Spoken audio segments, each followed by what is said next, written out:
Hello again. We continue to reflect on the findings released last night by the independent panel looking into the Phala Phala farm saga, and we explore the angle of reputation management now. The Section 89 panel report found that President Ramaphosa may have a case to answer in Parliament. Just moments ago, ANC spokesperson speaking to Newzroom Afrika's Aaron Bates, Pule Mabe, said the report had courted very negative sentiments for the party. We're now joined by Solly Moeng, a reputation expert. Solly, thank you very much for availing yourself this afternoon. So, speaking to a colleague, Juanita Hunter, she mentioned of News 24, rather, she mentioned that the president, and according to their understanding, strong indications that they are locked in a meeting, or he is locked in a meeting with his advisors as well as some of his close allies. As a reputation expert, if you were in that room, what would your submission be? Look, hello to your audience out there. The president is also the president of South Africa. He's the president of the African National Congress. He's the president of South Africa. He is the man who is also acting as the CEO of South Africa Inc. The whole world looks at South Africa in many instances through his conduct, through the way he carries himself. And his reputational credit has been going down ever since he came into power, unfortunately. And what is going on around him now is of his doing. He of course, he has enemies around in the ANC and perhaps outside of the ANC, people who want to see him go down. But he has given them something to use against him. And he has to be responsible enough to say, it's no longer good for South Africa. This is no longer just about his own political survival. It's about South Africa. Is this good for South Africa to have the president who has all these questions around him at this stage? My answer is it's not. You speak of him being the CEO of South Africa. What does this then do for not only brand ANC, but brand South Africa? Just a few weeks ago, the red carpet, bells and whistles were rolled out in the United Kingdom, indicating strong confidence in President Cyril Ramaphosa in his capacity as CEO of South Africa. What do you perceive that some of the findings in this report will be received by, or should be received and seen by everyday South Africans on the ground? Yeah, look, remember that when he first became president, soon after he became president, he took a trip to the UK. There was a gathering of leaders of the Commonwealth. And one of the things that he said to them was, I'm here to tell you that Nelson Mandela is South Africa. The South Africa of Nelson Mandela is back. I don't know what he meant by that. But he's supposed to have carried on whatever people expected Nelson Mandela to represent, as it were, as the leader of South Africa, of this destination brand that is South Africa.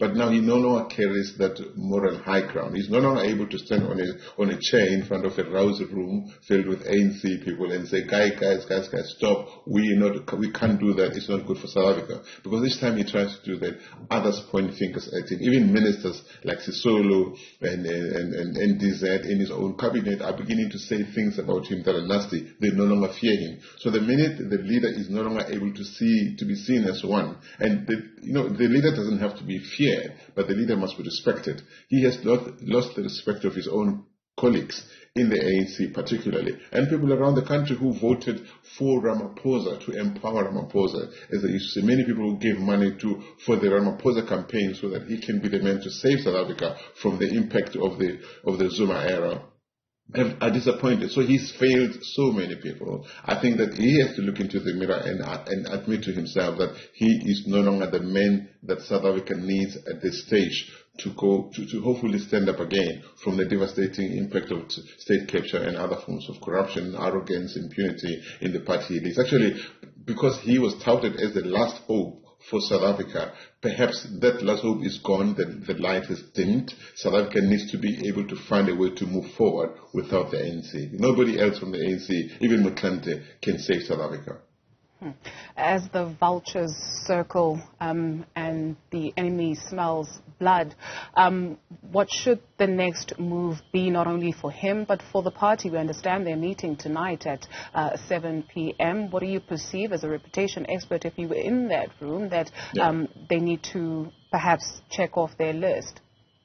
Well, you see, the unfortunate thing is that the African National Congress is not a united party. It's long ceased to be a united party. So their first considerations is going to be which factions gains momentum, which faction takes over from the ANC. Of course, we know that the RET faction wants to impose their own man or woman to replace Ramaphosa. The ANC still holds the electoral mandate to govern South Africa until 2024, but it looks like it's weakening all the time. They're going to, I would say to them, please find a man or a woman for the sake of South Africa who can hold our country together. It shouldn't just be about the ANC. It shouldn't be about holding the ANC together first. It should be about who is good for South Africa until we should reach the 2024 elections. If they cannot find that man or woman, the ANC must agree that it has failed. In the same way that the National Party got to a point where it realized that it can't govern South Africa anymore. It was weakened in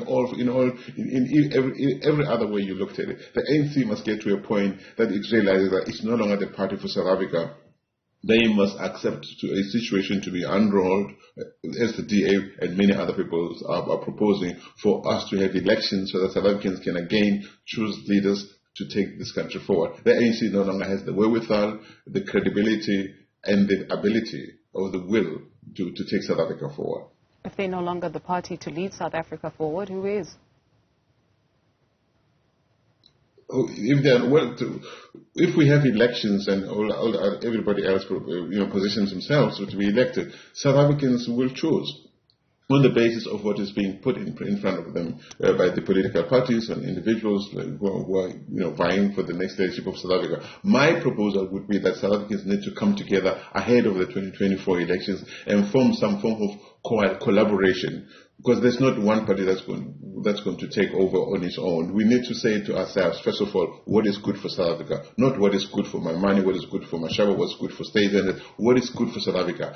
We're going to disagree, we're going to agree on some areas, and let's choose a team of people, leaders who will lead South Africa into a recovery period, because it's not going to come from any one party. And all of these people are just really vying for positions. Everybody thinks that they're going to be the next Makulu Bas of South African politics or the next blessing for South Africa. We, the people, need to get together and agree on what needs to happen, what is good for South Africa, not what's good for any one political party or ambitious political person.